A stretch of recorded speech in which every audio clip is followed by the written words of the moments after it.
आज इस विशेष और अहम मुद्दे पर मुझे बोलने का जो अवसर दिया।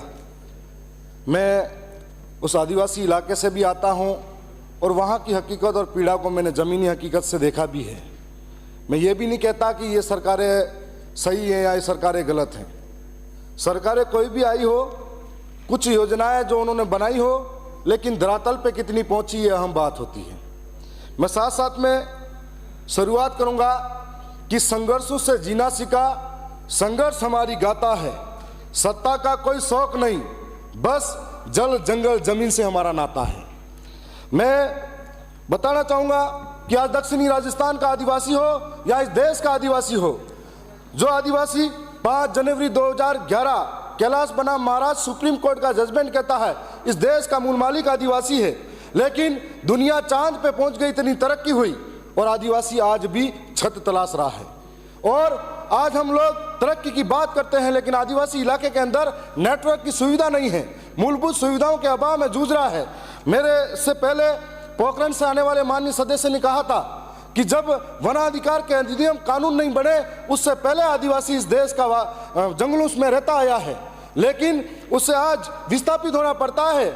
आज मैं कहना चाहूँगा कि जो आदिवासी कहीं ऐसे इलाके हैं जहाँ पर मूलभूत सुविधाओं के तरस रहा है, बिजली, सड़क और पानी के लिए तरस रहे हैं, तो हमें जरूरत है कि ऐसी योजना बनाई जाए जहाँ रेड जोन घोषित करके उन आदिवासी इलाकों के अंदर सड़कें बनाई जाए, जहाँ पर मैं मानता हूँ कि एक पेड़ माँ के नाम ऐसा नारा सब जगह लगाया जाता है। एक पेड़ माँ के नाम, हसदेव अभ्यारण्य कोयले के लिए राजस्थान के नाम, और लाखों पेड़ों को तबाह कर दिया जाता है।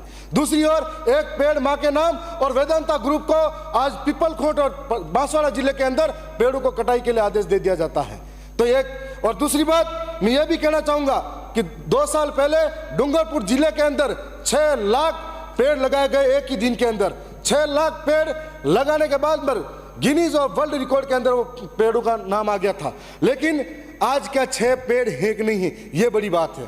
कहने की बहुत सारी बातें हैं। मैं ये कहना चाहूंगा कि आदिवासी इलाके का विकास ट्राइबल इलाके का विकास नहीं, आदिवासियों का विकास जरूरी है। यदि आदिवासियों का विकास किया जाएगा, उनके अंदर शिक्षा होगी, जल जंगल जमीन होगा, तो आप ये पर्यावरण की बात कर रहे हैं तो पर्यावरण बचेगा तो आदिवासी बचेगा, और यदि जल जंगल जमीन बचेगा तो जन जीवन बचेगा, और जन जीवन नहीं बचा तो पर्यावरण संतुलन बिगड़ेगा, तो कोरोना जैसी कई महामारियां आएगी जिसके चपेट में सारा इंसान आ जाएगा। इसलिए जल जंगल जमीन और पर्यावरण को बचाने की जरूरत है। माननीय सदस्य कह रहे थे, हमें एक बात कही जाती है कि वनवासी, हम वनवासी नहीं आदिवासी हैं। हम आदिवासी नहीं, वास्तविक और इस देश के मूल मालिक हैं। वन का मतलब जंगल में सारे जीव जंतु जानवर रहते हैं, तो हमें एक तरीके से गाली लगती है, इसलिए इसको वनवासी नहीं आदिवासी कहा जाए।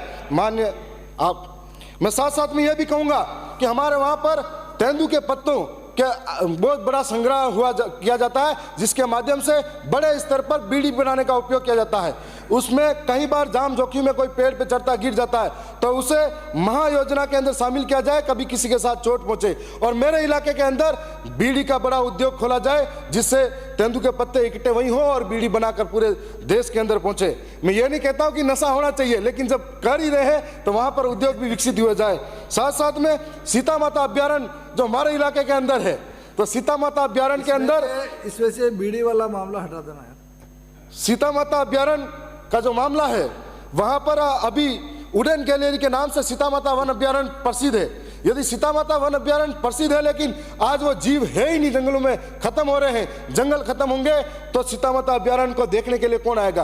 पर्यटन स्थल तभी विकसित होंगे जब जंगल हरे भरे होंगे।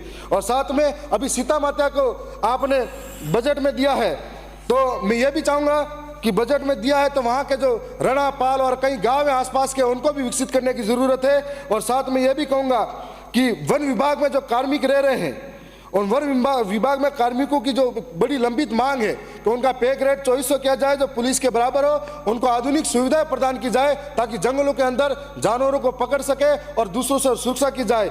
और साथ में यह भी कहूँगा कि कई ऐसे कानून हैं कि हमारे यहाँ पर खनन को लेकर कई कंपनियां आई और खनन को लेकर सरकारें अभियान चलाती है, पर जब अभियान चलता है तब यह अभियान में बड़े लोग और बड़े माफिया नहीं मारे जाते, छोटे छोटे लोग मारे जाते हैं जो ट्रैक्टर ट्रॉली लेकर घूमते हैं। और ये बड़े लोग बहादुरी का डंडा जब दिखाते हैं तो गरीबों पर दिखाते हैं। मैं इतना ही कहूँगा, लास्ट में इतना ही कहूँगा, तुम कुर्सी की दौड़ में मशगूल हो, हम हक के सवाल लिए खड़े हैं। जो जंगल हमारा ठिकाना था उसी से हम बेघर होके पड़े हैं। धन्यवाद। जब्बर सिंह सांगला। चैनल पर नहीं है तो चैनल को नहीं हो तो चैनल को सब्सक्राइब कर बेल आइकन ऑल पर क्लिक करें ताकि अगला वीडियो आपको जल्दी मिल सके। और हाँ, आइए मेरे इस यूट्यूब चैनल को सब्सक्राइब कर बेल आइकन ऑन करके घंटी आप ऑन करके रखिएगा ताकि अगला वीडियो आपको जल्दी भी मिले और फट से नोटिफिकेशन आपको मिल सके और आप तक खबर पहुंच सके। तो और लास्ट यही है कि भारत आदिवासी पार्टी की खबर इसी यूट्यूब चैनल के माध्यम से देखने को मिलेगी। तो नया यूट्यूब चैनल है तो मुझे सपोर्ट कीजिए और इसी यूट्यूब चैनल के माध्यम से आपको भारत आदिवासी पार्टी की न्यूज़ देखने को मिलेगी। न्यूज़ चैनल है, न्यूज़ चैनल को सब्सक्राइब करें और बेल आइकन घंटी ऑन करके रखिएगा ताकि अगला वीडियो आपको जल्दी मिल सके।